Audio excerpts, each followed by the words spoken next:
world of literature. At World of Literature today, we would be dealing with some sonnets from the series, a collection of sonnets titled as Amoretti by Edmund Spenser. Amoretti is a sonnet sequence written in Elizabethan Age, published in 1594, and this sonnet sequence contains around 89 sonnets. And today, in this lecture, we would be dealing with Amoretti 2, that is second sonnet from the series Amoretti. So without any delay, let's take up the sonnet and read the sonnet. A reminder here, this lecture is dedicated only to reading and paraphrasing of the sonnet second from Amoretti. The critical appreciation or critical analysis would be done in another lecture at the World of Literature. So on your screen is the text of the sonnet Amoretti 2. Unquiet thought, whom at the first I bred of the inward bale of my love-pined heart, and seasons have with sighs and sorrows fed, till greater than my wont thou waxen art. Break forth at length out of the inner part, in which thou lurkest like to vipers' brood, and seek some succour, both to ease my smart, and also to sustain thyself with food. But if in presence of that fairest proud thou chance to come, fall lowly at her feet, and with meek humbleness and afflicted mood, pardon for thee, and grace for me entreat, which if she grant, then live, and my love cherish, if not, die soon, and I with thee will perish. This was the text of Amoretti 2, which we just read, and now we will explain the verses from this sonnet and see what Edmund Spenser has to say. In the first two lines, Edmund Spenser says, Unquiet thought, whom at the first I bred of the inward bale of my love-pined heart. Now the word that Edmund Spenser has used here, unquiet, means anxious thought, and the word bred means born or originate or inform or tell, and the word that he has used here, or rather phrase, love-pined heart, it means a heart which yearns for love or heart full of love. The inward bale phrase means the pain of my heart. Now what Edmund Spenser is saying here, unquiet thought, oh unconscious thought, to whom I told for the first time about the pain, about my inward bale, about the pain of my heart, of my love-pined heart.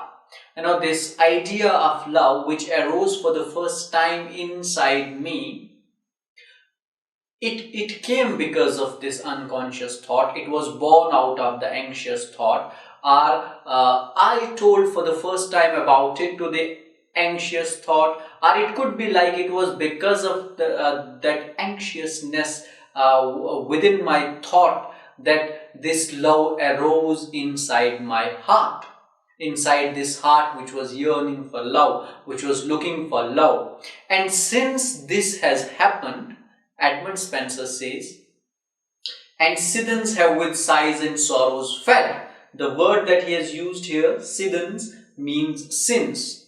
And since that time, since this love has bred inside my heart, and since I have started loving, from the time that this anxious thought has risen in my mind, have I been fed with sighs and sorrows. From that moment onward, I have lost all peace inside me. I am anxious day in and day out. I am sighing at every point of time, and I am not feeling at all comfortable. I have given up all the daily rituals, daily exercises, and my life has been like hacked by someone, and which is not allowing me to have that comfort zone that I used to have before. And he writes further, till greater than my warmth thou walks and art. The phrase that he has used here, walks and art, means grown large, developed large. And he says that from that moment onwards, since that anxious thought, since the since the originating of that unconscious, of that anxious thought or of love, you have become a very significant, a very important part of me. And I have been it, and it has been very difficult for me to take. It has been very difficult for me to part with you, to remove from within myself, to get rid of you. Now that was the first quatrain of the sonnet, wherein we said that Edmund Spenser is actually complaining to the anxious thought, to the love that has risen in his heart. And now we come to the second quatrain of the sonnet, and it reads, break forth at length out of the inner part in which thou lurkest like to viper's brood. The word that Edmund Spenser has used here, lurkest, in the modern usage we use it as lurk, and it means remain hidden, so as to wait in ambush for someone or something, hiding somewhere and waiting for a moment wherein you can attack him, where you can cause harm to someone. And Edmund Spenser says that break forth at length.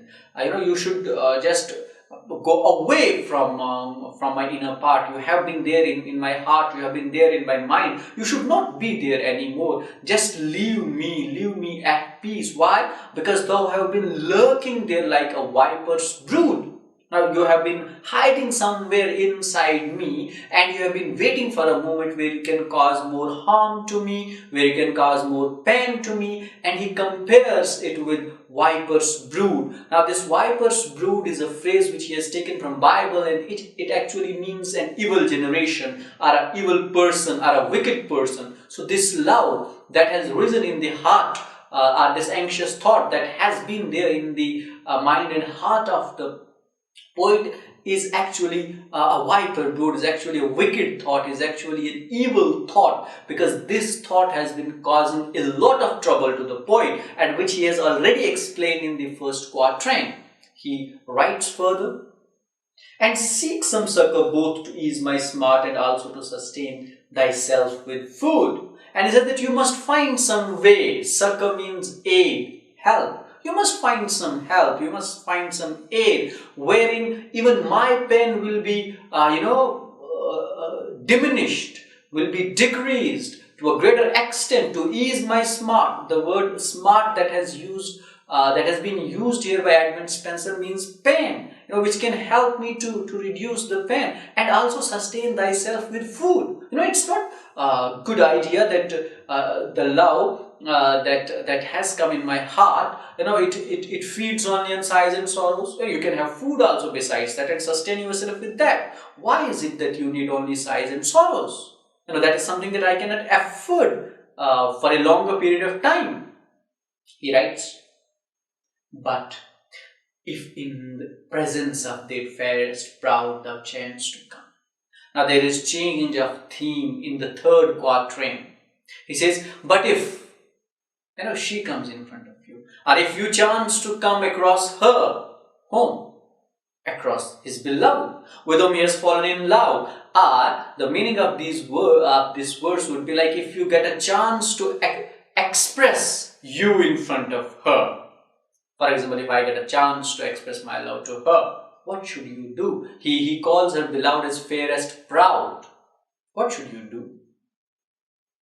Fall lowly at her feet, and with meek humbleness and afflicted mood. The word that he has used here, humbleness, means humbleness, and the word that he has used here, afflicted mood, means dejected mood. And he says, if you come across her, fall lowly at her feet. Submit your will in front of her. Bow down in front of her. With eagerness, with utmost respect request, begging, beseeching, whatever you can do, do. And in which manner you should do that? Edmund Spenser says, with meek humbleness and afflicted mood, with great humbleness, and with dejected mood pardon for thee.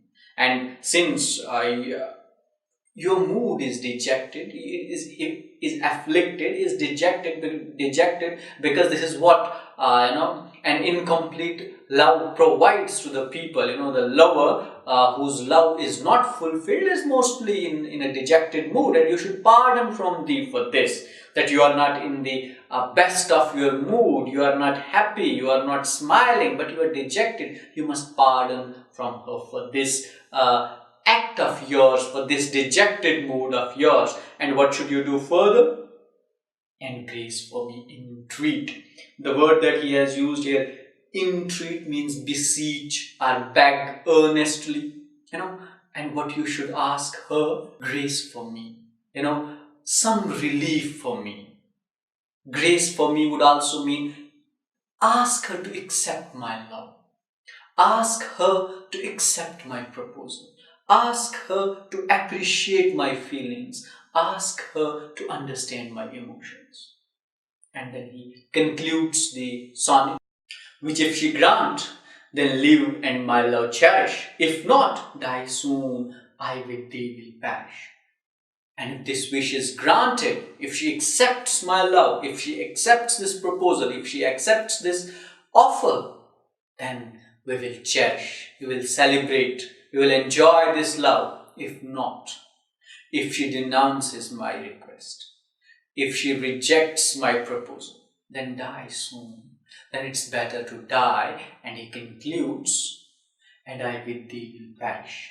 And that will be the end of me also. My love will also die, and with my love shall I also die. And if it gets acceptance, I'll also live, and with this my love will also cherish. Now that is a very typical love sonnet, actually of a bereaved lover whose wish is not yet granted, who is in love with some beautiful fairy, and she is not accepting his love or his offer, or for that matter, he has not yet put forth his proposal, he has not yet expressed his emotions or his wish in front of someone, and then he says, if I do, what shall happen afterwards? That the chances are like, if it gets accepted, that would be the most graceful moment, that would be the most cherishable moment in life.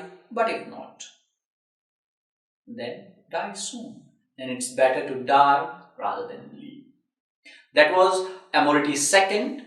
Now these initial sonnets are the development of actual plot of whole Amoretti. In the beginning, he is just expressing that he has fallen in love, and he is trying to persuade his beloved, who up to this point of time has not accepted his wish. He is just making arguments, writing arguments in favor of his love, and we will read further and see what happens to our poet, to our love. That is all from today. We read Sonnet 2 from Amoretti, or Amoretti 2. Thank you for watching, and keep watching the World of Literature.